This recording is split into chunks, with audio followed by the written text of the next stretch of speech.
আসসালামু আলাইকুম রহমতুল্লাহ। প্রিয় দর্শক, ফাবি আইয়ি আলাই রব্বিকুমা তুকাযযিবান তিনবার পড়লে কি হয়? হ্যাঁ প্রিয় দর্শক, আমলটা একেবারে সংক্ষিপ্ত, কিন্তু তার লাভ, তার উপকার অনেক বেশি। আর আপনাদের উপকার হবে, আপনাদের লাভ হবে, কিন্তু আমলটা সহজ হবে। আমলই আপনাদের সাথে শেয়ার করার চেষ্টা করি। সেই হিসেবে আজকে আমলটি খুবই সহজ, কিন্তু অত্যন্ত দামি। বিস্তারিতভাবে আমি ভিডিওর মাঝে আলোচনা করব। তবে ভিডিওটি শুরু করার আগে আপনাদের কাছে একটা রিকোয়েস্ট, যারা আমার চ্যানেলের মধ্যে নতুন আছেন অবশ্যই চ্যানেলটি সাবস্ক্রাইব করিয়ে পাশে থেকে বেল আইকনটি বাজিয়ে দেবেন। প্রিয় দর্শক, কি বলেছি যে পবিত্র কোরআনের সূরা আর রহমানের একটি আয়াত, ফাবি আইয়ি আলাই রব্বিকুমা তুকাযযিবান, এই ফাবি আইয়ি আলাই রব্বিকুমা তুকাযযিবান মাত্র 3 বার পড়বেন। কখন করবেন, করলে কি লাভ হবে, আসুন আমরা জেনে নিই। প্রিয় দর্শক, অনেক সময় আমরা বিভিন্ন দেন দরবার করে থাকি, অনেক সময় আমরা বিভিন্ন সালিশ বা অফিস আদালত, জজ কোর্ট বা মামলা মোকদ্দমার বিষয়ে অনেক সময় সালিশ হয়। আপনি হাজিরা দিতে গেলেন, কিন্তু আপনি নিরপরাধ, আপনার কোনো অপরাধ নেই, এরপর তারা আপনার উপর দোষ চাপিয়ে দিচ্ছে। আপনি আদালতে গেলেন, আপনার উপর দোষ চাপিয়ে দিচ্ছে। অথবা গ্রাম্য কোনো সালিশ হচ্ছে, গ্রাম্য কোনো দরবার হচ্ছে, আপনার উপর তারা দোষ চাপিয়ে দিচ্ছে। আপনার কোনো দোষ নেই, আপনার একটি দোষ, আপনি হচ্ছে নিরীহ, আপনি হচ্ছে দুর্বল। এই কারণে তারা আপনার উপর দোষ চাপিয়ে দিচ্ছে, আর আপনিও সেটার কোনো প্রতিবাদ করতে পারতেছেন না। আপনার সামনে কেউ নেই, আপনার পক্ষে কেউ কথা বলবে, আপনার পক্ষে কেউ হক কথা বলবে, সত্য কথা বলবে, এরকম কেউ নেই। এরকম পরিস্থিতির মধ্যে প্রায় মানুষের পড়তে হয়।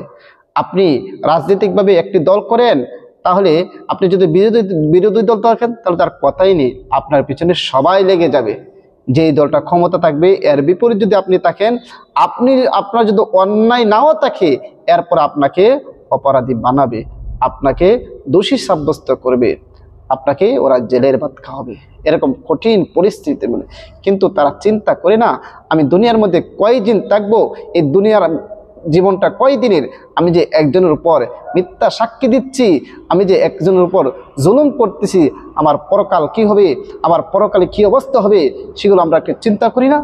আল্লাহ পাক রব্বুল আলামিন পবিত্র কোরআনের মধ্যে বারবার বলেছেন, ওয়াত্তাকুজ জুর, তোমরা মিথ্যা কথা থেকে বেঁচে থাকো এবং মিথ্যা সাক্ষী দেওয়া থেকে তোমরা বেঁচে থাকো। অথচ আমরা মিথ্যা সাক্ষী দিচ্ছি, মিথ্যা কথা বলতেছি, মানুষের উপর মিথ্যা তহমত তুলে দিচ্ছি, মানুষের উপর মিথ্যা জিনিস চাপিয়ে দিয়ে তাদের উপর জুলুম করতেছি। হ্যাঁ প্রিয় দর্শক, এরকম সালিশগুলোর মধ্যে যদি আপনি নিরীহ হয়ে থাকেন, তাহলে আপনি মনে করবেন সবাই আপনার বিপক্ষে, কিন্তু আপনি সত্য, আপনার সাথে আল্লাহ আছে। কে আছে? আপনার সাথে আল্লাহ আছে। আল্লাহর উপর পূর্ণ আস্থা রেখে আজকের এই আমলটি করবেন। কোনো সালিশ, দেন দরবার বা অফিস আদালত, যে কোনো জায়গায় আপনি এই আমলটি যদি করতে পারেন, তাহলে অবশ্যই অবশ্যই আপনার লাভ হবে, আপনার উপকার হবে, আপনার পক্ষে রায় আসবে, আপনার বিপক্ষে কখনো রায় যাবে না।